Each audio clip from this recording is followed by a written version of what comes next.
Bonjour Élodie Cazobiel, vous êtes infirmière radiée. Que s'est-il passé en 2020 et par la suite? Alors en 2020, le Covid s'installe avec toute la prise en charge qui n'a ni queue ni tête, qui ne respecte aucune légalité nous permettant d'être en règle dans nos professions de soignants. Et puis assez rapidement, les injections dites vaccinales s'imposent à nous.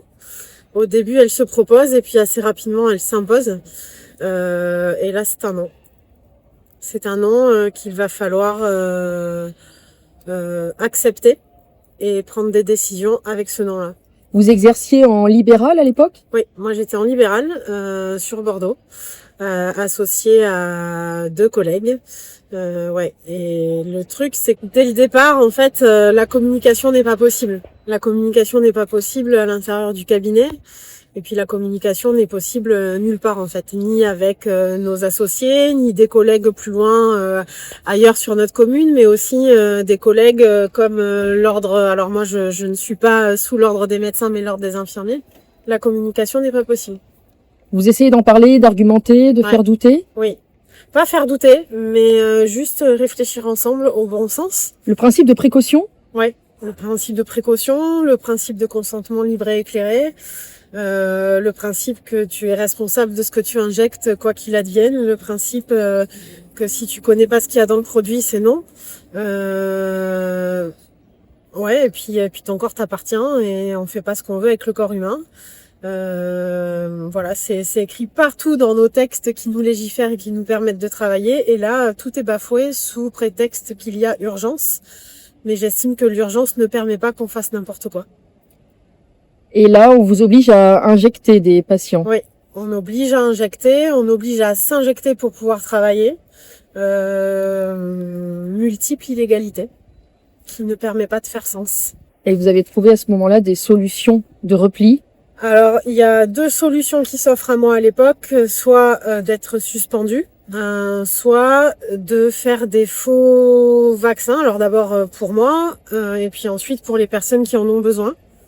Et la solution d'être suspendu ne va pas pouvoir me convenir, tout simplement parce que moi j'ai un cabinet en responsabilité, j'ai des associés, j'ai des patients, je peux pas faire ce que je veux de mes patients, je peux pas juste mettre ma blouse au je peux pas juste mettre ma blouse au placard et décider de quitter le service et d'être suspendu, c'est pas possible. Donc je fais le choix de faire des faux passes. Et les patients sont au courant? Non. Pas les patients qui me sollicitent, bien sûr que oui, mais les patients qui ne me sollicitent pas ne sont pas au courant et j'estime que chacun fait ce qu'il veut.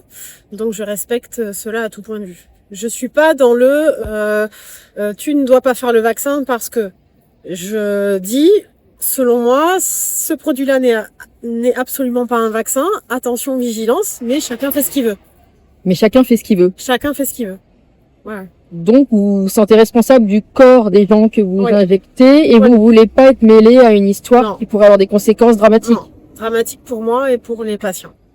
Donc, vous faites des faux. Ouais. Vous procédez comment? Vous avez le droit d'en parler? Oui, j'ai le droit d'en parler, même si je suis encore en instance juridique, mais j'ai le droit d'en parler, il n'y a rien de secret. En fait, je vais chercher les flacons à la pharmacie et les personnes qui ont besoin d'avoir un faux, soit pour le travail, soit pour aller voir un patient à l'hôpital, une mamie qui est en train de décéder à l'île de la Réunion, enfin un contexte familial et en tout cas un contexte de lien à perdurer. Eh bien, je vais chercher les flacons et je fais des faux passes, tout simplement. Je fais des faux papiers comme en temps de guerre. Ouais. Vous n'injectez pas le produit? Je n'injecte pas le produit, à aucun moment. Quelqu'un le sait? Comment vous êtes dénoncé?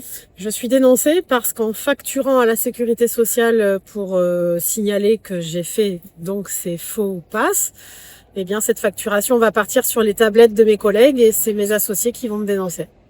Ouais, parce qu'elles sont pas en accord avec mon action. Elles ont peur de tomber si je tombe, et puis elles comprennent pas. Elles comprennent pas parce que elles ont la sensation de répondre à quelque chose d'important en faisant les vaccins. Donc il y a une dissonance. Et la communication n'est pas possible. Donc l'incompréhension est là, l'incohérence et dénonciation. Elles ont par la suite entendu parler des effets secondaires des vaccins. Je sais pas. Je suis plus du tout en lien avec elles depuis, donc je sais pas. Je me dis qu'aujourd'hui, ça me semble impossible de ne pas être au courant. C'est pas possible. Je pense que celui qui ferme les yeux, celui qui décide de fermer ses oreilles et de fermer sa bouche aussi, je me dis à quoi il joue, et je crois qu'il y a quand même une grande question de conscience qui était là dès le départ, mais là aujourd'hui, à quoi les gens vouent-ils? Voilà. Vous êtes radiée très vite? J'ai été radiée pas en première instance, puisque j'ai d'abord eu un procès en pénal, où là je devais partir 7 ans en prison ferme, 750 000 € d'amende et une interdiction définitive d'approcher un patient. Et puis finalement, grâce au travail de mon avocat et je crois un juge qui réfléchit pendant l'audience, eh bien je vais rentrer à la maison avec 18 mois de mise à pied, 4 mois de prison avec sursis et 1 000 € d'amende. Et donc ça, c'était en février 2022, et en avril 2023, l'ordre infirmier porte plainte contre moi. Et là, eux me radient définitivement. Ils portent plainte contre moi parce que je salis l'image publique de notre métier, je salis l'image publique de l'ordre, et que je ne respecte pas le code déontologique de notre métier. Mais moi, je me demande à quel point nos ordres, peu importe le métier, à quel point ont-ils respecté le code déontologique de notre métier. Voilà. Et ça, c'est quelque chose... je crois qu'aujourd'hui, si je dois dire ce dont je souffre le plus, c'est le silence. Le silence, la non-communication, et qu'on nous défende pas, en fait. On n'est pas défendu, on n'est pas écouté, alors qu'on se pose juste des questions. C'était un cas de conscience. Un cas de conscience. Vous ne regrettez pas d'avoir fait ça? Non, je regrette pas, même si la conséquence est lourde. Bien sûr que j'ai été hors la loi, ça je peux pas le nier. Je peux pas dire que j'ai respecté le jeu qu'on me demandait de jouer. Je l'ai pas respecté, mais parce que c'était pas possible. C'était une loi illégale selon vous? À tout point de vue. C'est-à-dire, ok, il y a de l'urgence, mais on fait pas n'importe quoi quand même. Enfin, il y a un minimum à respecter. Vous vous êtes demandé si cette urgence avait été créée de toutes pièces ou pas?